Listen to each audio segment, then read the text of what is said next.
This is George Dionne with Metal Express Radio, and I'm here today with Lenny Rutledge of the band Sanctuary. How you doing today, Lenny? I'm doing well. Excellent. If I knew absolutely nothing about Sanctuary, how would you describe the band's music to me? Dark and intense. I think a lot of the roots of the band kind of came out, a little bit thrashy at first, and we were really into that stuff, and we were into a lot of different things.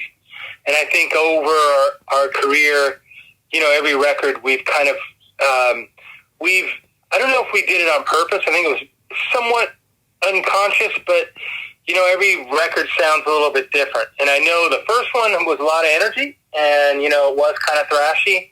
That's because we were really into it, especially at the time. So right. Earlier this month, Sanctuary released the 30th anniversary edition of Into the Mirror Black through Century Media Records. Besides the demo tracks and the live recordings, are there any major differences with the remastering of the music? Well, the remastering definitely is a plus, that's for sure. And for the longest time, I noticed that there was another release like that double disc that came out that claimed it was remastered, and I don't think it ever was. You can definitely tell when you listen to the new remastering. It sounds great. Zeus did a fantastic job. He always does. He adds just the right amount of punch and kick to it without overdoing it. Because I know some remasters can really get a little crazy and a little too loud. And, maybe they try and make them sound a little too modern. And we didn't want to do too much of that, but we definitely wanted to give it a bit of a kick. And I think that we definitely accomplished that. It seems like a lot of the bands that I've talked to on the West Coast are looking to Zeus for their production. And he's all the way over here on the East Coast. Yeah, he, I know he does a lot of stuff out there as well. A lot of hardcore bands and stuff like that. And he's getting probably a lot of work now because he does such great work. For us it was a cool thing though because he would always come to us. Yeah. And he has his own studio, and so he works on stuff in his own studio when he can. But he's really flexible about flying out and working with bands. In their kind of like home turf. I know he did that with Queensryche when he did Queensryche, which they live just down the road from us, basically, a few miles away. And, same thing. In fact, he split some of his time working on Inception with me when he was out here with that, too, as well. What do you remember about recording Into the Mirror Black back in 1990? Oh, wow. It was it was 5 guys that were young and hungry, and we were down in Los Angeles, and we got to spend some time down there for, 5 or 6 weeks, and we had a fantastic time. Maybe more fun than we should have been having. We had an apartment we had a couple apartments down there, and we just had a blast. And, the songs were, they were pretty much done when we got there, but we were still working on some stuff and coming up with some ideas and, working with Howard Benson and everything. It was kind of a new experience for us. So it was kind of like, one big vacation for us in a way. But it was a lot of fun and work at the same time, but it was a blast. Here we are 30 years later, and none of the music or the lyrics sound dated.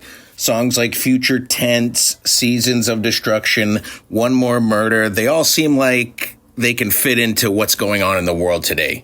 Don't you think that's crazy? We're still talking about these things.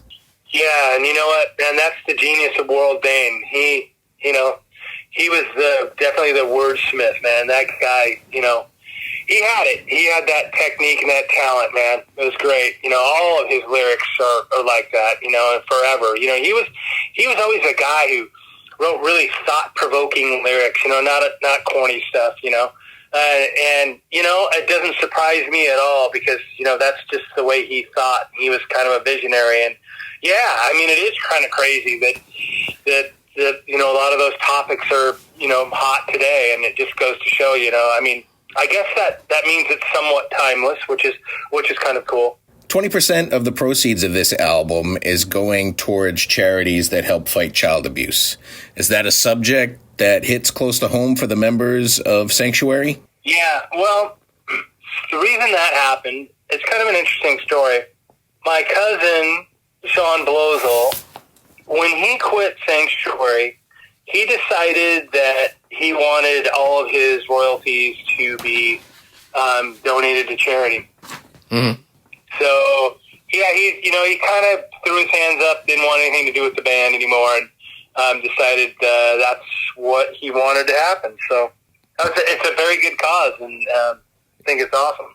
The 10 live tracks that appear on the 30th anniversary edition of Into the Mirror Black, are those the songs from the infamous Into the Mirror Black live EP that circulated in 1990? Yeah, absolutely.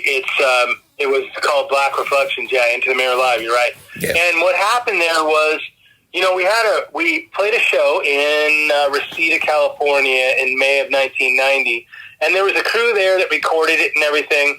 And then we never really heard much about it. I think we kind of forgot about it. And then the record company decided to go ahead and release that as a promo. And, we didn't really have a whole lot to do with it. And eventually our old manager sent me those master tapes and said, hey, I got these master tapes. I wasn't even sure what they were. Once I got them, I figured out that it was the live show that we did in Reseda, and it was all 10 tracks. We decided to have Zeus remix them and remaster them and dial it in real good because, it seemed like when they released it originally, somebody just moved the faders up really quick and walked away and pressed record or something. You know what I mean? They didn't really dial it in too much. So we had Zeus mix it, and it sounds a lot better. It's very cool. We didn't do any overdubs. We didn't do any re-records or anything. We really wanted to have that same vibe as we had that night. So basically what you hear on there is what happened that night. Yeah, it sounds great, actually. Yeah, a lot of bands don't do that. I don't know if fans know that, but a lot of bands go and they'll record live and they go in and they fix a lot of stuff. In fact, I understand that because, I could see why you would do that, especially, if there's little glitches that you could fix and not being too crazy. But, we left those little glitches in. So, because, it was 30 years ago, Right, exactly. Was there anything memorable about that tour back in 1990? Yeah, good question. Well, we were on tour with Fates Warning. Yeah. And we had a blast. Yeah, man. Every night was just a party. I'm trying to remember if there was any. We traveled around in an RV back then, and we sort of had a reputation of just trashing those RVs. We had a couple of brand new RVs, and I think on that particular tour, we had an RV that when we brought it back, I think our one of our techs actually dropped it off in a parking lot and just ran because it was destroyed. Literally, the cupboard doors were all torn off, and I think we had a deli tray in there that tipped over and it spilled ketchup and mustard all over like a beige carpet. So it just, this thing was brand new, and when we took it back, it looked like it'd been through a freaking war. It's crazy. According to the quote-unquote internet, is it true that Epic Records tried pressuring the band to lean towards sort of a grunge sound for the third album? They kind of suggested it, and they would have liked it to happen that way, but, I can't imagine how the fans would respond to that. It just doesn't really seem like a very reasonable thing to do. But yeah, of course, that's what record companies do. They want to jump on the next big thing. That's the thing with record companies is they don't really think about stuff like that. You can't go from a metal band like we were to a grunge band. I just don't think that would really be possible. Although, I do like stuff like that. I love Alice in Chains and Soundgarden. I think they're great bands, but it wasn't where we were going to go. But yeah, the band was actually changing, and the guys in the band weren't getting along that well, and And, Jeff Loomis ended up joining the band there right at the end at 92. And then that's when, we all kind of called it quits, and Jim and Worrell and Jeff went on and formed Nevermore. Were you asked to join them in Nevermore? No, it wouldn't have worked out. We weren't getting along. So okay. That group of guys, they did the right thing, and so. So you moved on to producing after that?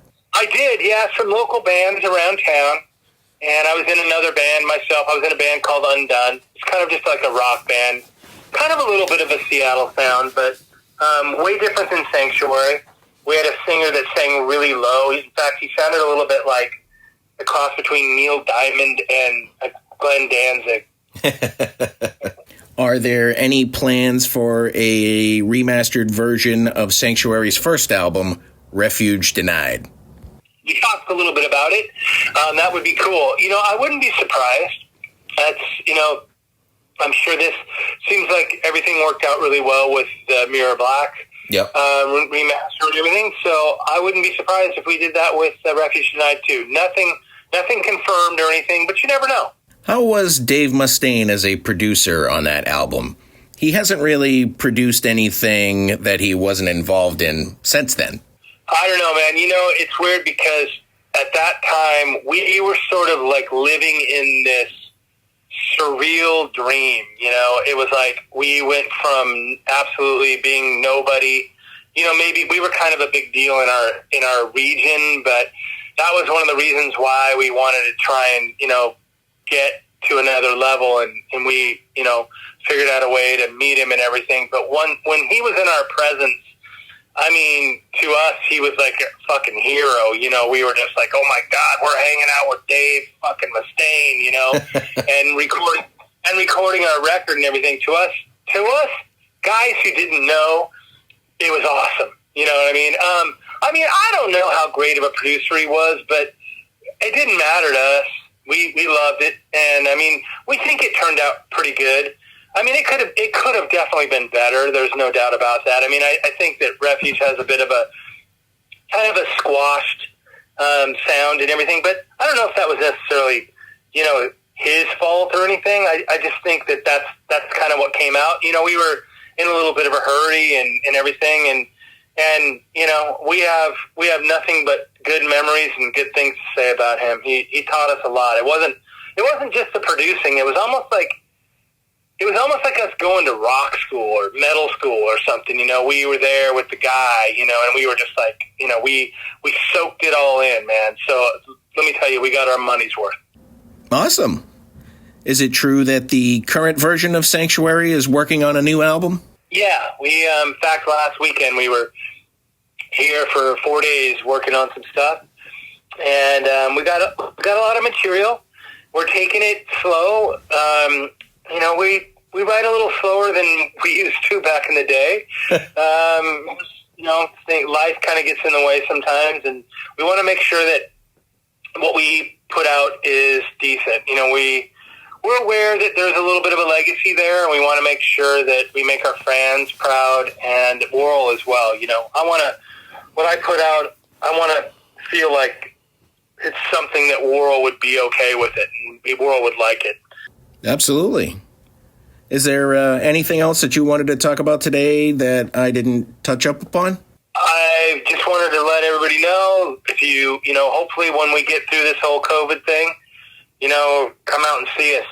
We're hoping to be able to play with, a live audience, sometime in 2021. We do have some shows planned in Europe for fall of 2021, and they're talking about booking a tour in the U.S. as well. So we're hoping all that'll work out, and everybody's going to be safe and have a good time. Well, Lenny, thanks for talking to Metal Express Radio today. I wish you the best of luck. All right.